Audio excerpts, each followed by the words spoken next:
സദാശിവസമാരംഭാം ശങ്കരാചാര്യമധ്യമാം അസ്മദാചാര്യപര്യന്താം വന്ദേ ഗുരുപരമ്പരാം.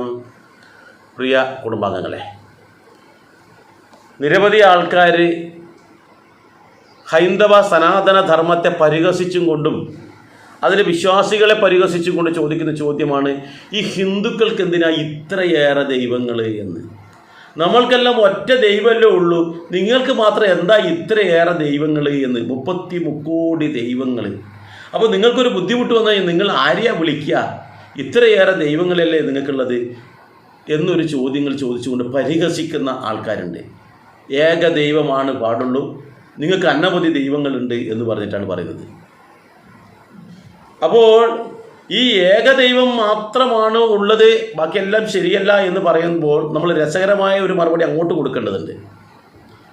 കാരണം ലോകത്തിൻ്റെ ഇന്ന് ഏറ്റവും കൂടുതൽ ക്രിസ്തു മതക്കാരാണുള്ളത്, രണ്ടാമത് ഇസ്ലാം മതവും മൂന്നാമതാണ് ഹിന്ദു മതം. എന്നാൽ ഭാരതത്തിൽ ഏറ്റവും കൂടുതലുള്ളത് ഹിന്ദു മതക്കാരാണ്.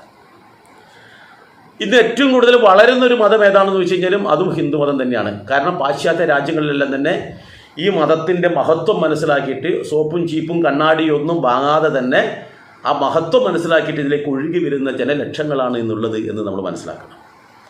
അപ്പോൾ എന്താണ് ഇതിന് കാരണമെന്ന് കൂടി നമ്മൾ മനസ്സിലാക്കണം. നമ്മളെല്ലാവരും പറഞ്ഞതും അല്ലെങ്കിൽ മറ്റുള്ളവർ നമ്മളോട് പറയുന്നത് വെച്ചാൽ ഹിന്ദുക്കൾ ബഹുദേവാരാധകരും മറ്റുള്ളവർ ഏകദൈവത്തിന് ആരാധിക്കുന്ന ആൾക്കാരുമാണ് എന്ന് പറയുമ്പോൾ രസകരമായ ഒരു മറുപടി പറയട്ടെ. എന്താണെന്ന് വെച്ചാൽ, ഈ പറയുന്ന ബഹുഭൂരിപക്ഷം ഈ ക്രിസ്ത്യൻസിനും മുസ്ലിമിനും ഒരു ബുദ്ധിമുട്ട് വന്നു കഴിഞ്ഞാൽ അവർ വിളിക്കേണ്ടത് അവരുടെ ദൈവത്തിനല്ലേ? ഒരു ദൈവമേ ഉള്ളൂ എന്നല്ലേ അവർ പറയുന്നത്.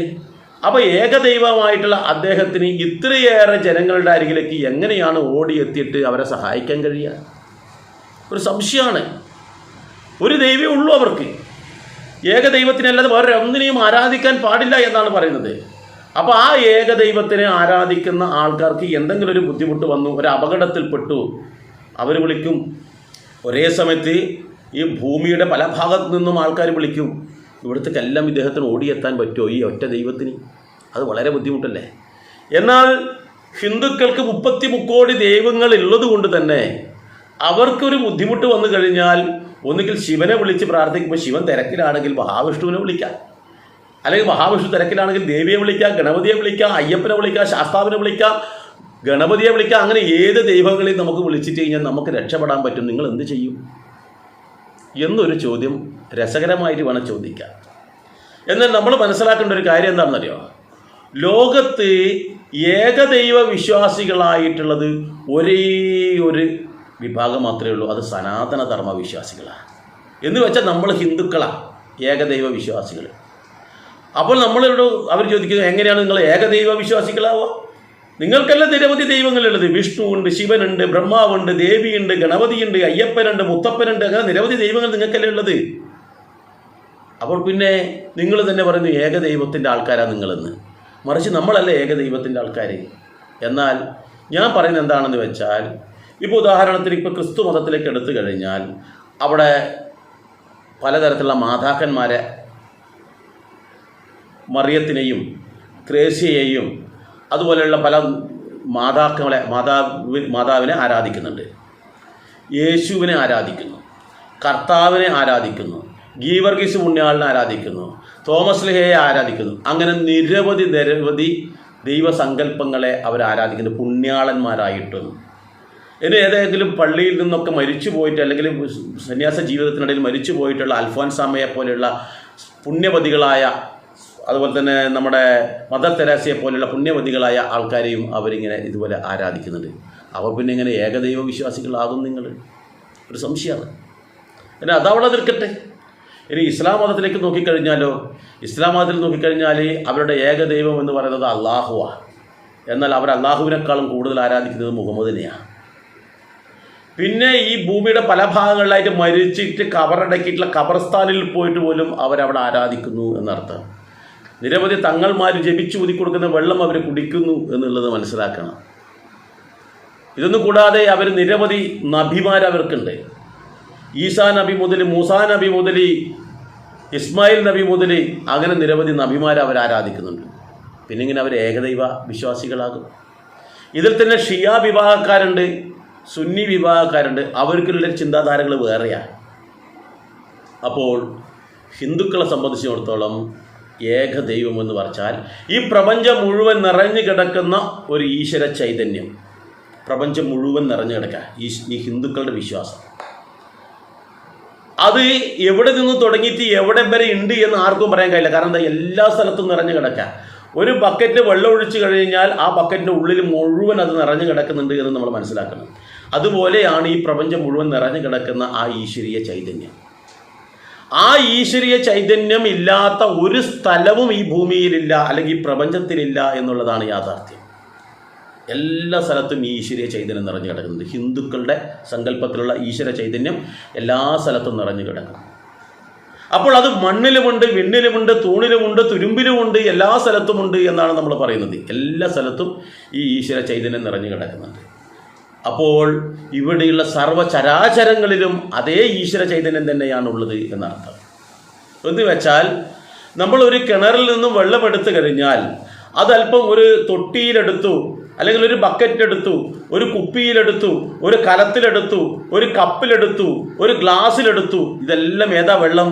ഈ വെള്ളം മുഴുവൻ തന്നെ ആ കിണറിലെ വെള്ളമാണ്. പക്ഷേ ഗ്ലാസ്സിലെടുത്തതിനെ ഗ്ലാസ് വെള്ളമെന്നും, കലത്തിലെടുത്തതിനെ കലത്തിലെ വെള്ളമെന്നും, കപ്പിലെടുത്തതിനെ കപ്പ് വെള്ളമെന്നും, ബക്കറ്റിലെടുത്തതിനെ ബക്കറ്റ് വെള്ളമെന്നും പറയുന്നു. പക്ഷേ വെള്ളം ഒന്നാണ്.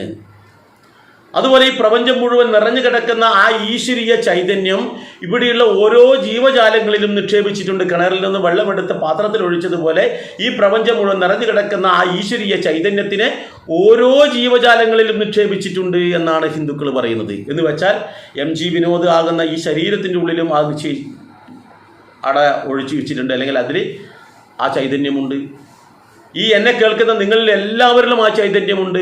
പട്ടിയിലുമുണ്ട്, പൂച്ചയിലുമുണ്ട്, പുഴുവിലുമുണ്ട്, പൂമ്പാറ്റയിലുമുണ്ട്, എല്ലാത്തിലും ഈ ഈശ്വര ചൈതന്യമാണ് ഉള്ളത് എന്നാണ് പറയുന്നത്.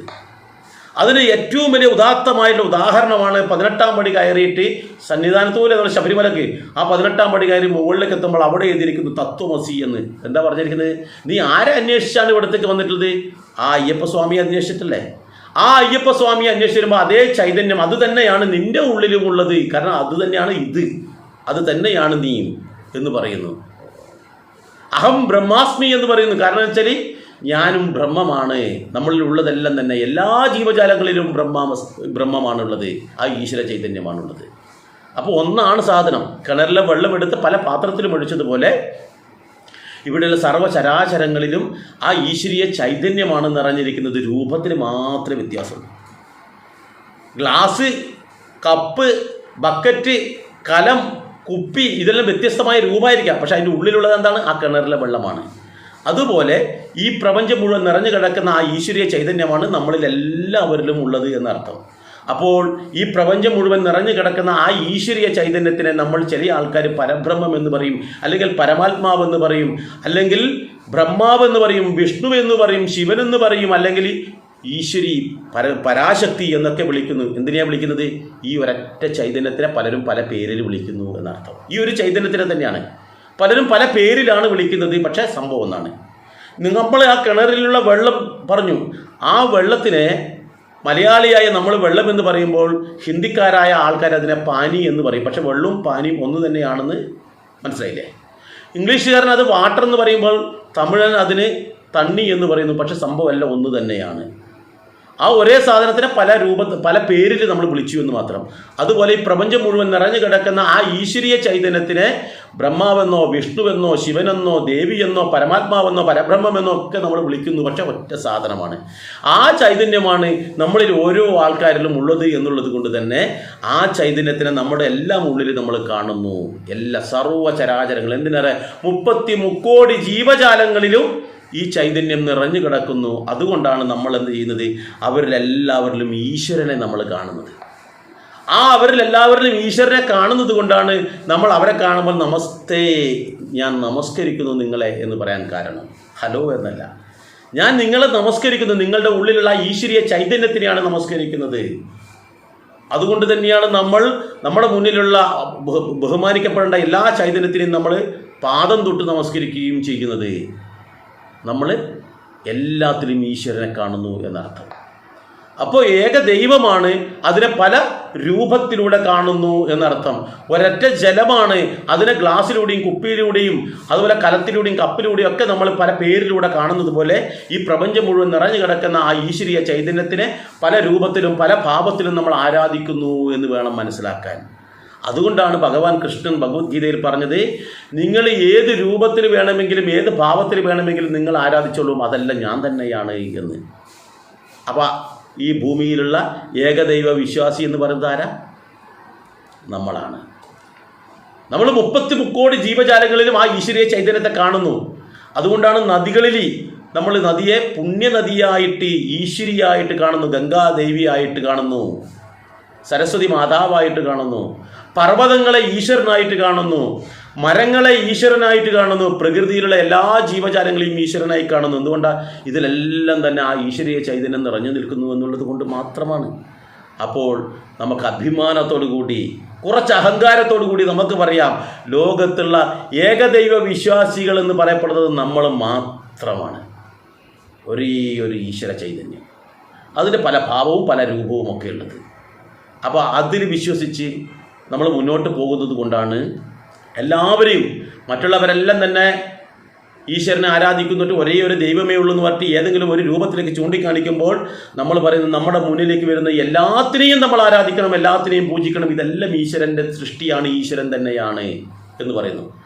അപ്പോൾ അങ്ങനെ എല്ലാവരും സ്നേഹിക്കാനും ബഹുമാനിക്കാനും പഠിപ്പിക്കുന്ന ഒരു ശ്രേഷ്ഠമായ മതത്തിലെ അംഗങ്ങളാണ് നമ്മളെല്ലാവരും, വിശ്വാസത്തിലെ അംഗങ്ങളാണ് നമ്മളെല്ലാവരും. അതുകൊണ്ട് തന്നെയാണ് നമുക്ക് അഭിമാനത്തോടു കൂടി ഇതിൽ അംഗമായതിൽ അല്ലെങ്കിൽ ജന്മം കൊണ്ട് ഇതിലേക്ക് എത്തിച്ചേർന്നതിൽ നമുക്ക് അഭിമാനിക്കാമെന്ന് പറയുന്നത്. അതോടൊപ്പം തന്നെ മറ്റ് പാശ്ചാത്യ രാജ്യങ്ങളിൽ ഈ മഹത്തായ തത്വം മനസ്സിലാക്കിയിട്ടാണ്, ഈ ഏകദൈവമായിട്ടുള്ളത് ഇത് മാത്രമേ ഉള്ളൂ എന്ന് മനസ്സിലാക്കിയിട്ടാണ് പാശ്ചാത്യ രാജ്യങ്ങളിൽ നിന്ന് സ്വത്തും സമ്പാദ്യവും എല്ലാം തന്നെ അമൃതാനന്ദമയിയുടെയും സായിബാബയുടെയൊക്കെ കാൽക്കൽ കൊണ്ടുവന്നിട്ടിട്ട്, ഭാരതത്തിലെ സന്യാസി വര്യന്മാരുടെ കാൽക്കൽ കൊണ്ടിട്ടിട്ട് അവിടെ വന്നിട്ട് നാമകീർത്തനങ്ങൾ ജപിക്കുകയാണ്. അവർക്ക് ശാന്തി സമാധാനമൊക്കെ നഷ്ടപ്പെട്ടവർക്ക്. അപ്പോൾ അവർക്ക് ശാന്തി സമാധാനം കിട്ടാൻ വേണ്ടിയിട്ട് അവരുടെ സമ്പത്തൊക്കെ തന്നെ ഇവിടുത്തെ സന്യാസി വര്യന്മാരുടെ കാൽക്കൽ നിക്ഷേപിച്ചിട്ട് അവരിതിലേക്ക് ജപിക്കുകയാണ്, അവരതിലേക്ക് ലയിക്കുകയാണ്. അതാണ് ഇന്ന് ലോകത്ത് ഏറ്റവും കൂടുതൽ വളരെ പെട്ടെന്ന് വളർന്ന ഒരു ആസ്ട്രേലിയ ആവട്ടെ, അമേരിക്ക ആവട്ടെ, ബ്രിട്ടൻ ആവട്ടെ, ഫ്രാൻസ് ആവട്ടെ, ഇവിടെയൊക്കെ ഹിന്ദുമതം വളർന്നുകൊണ്ടിരിക്കുകയാണ്.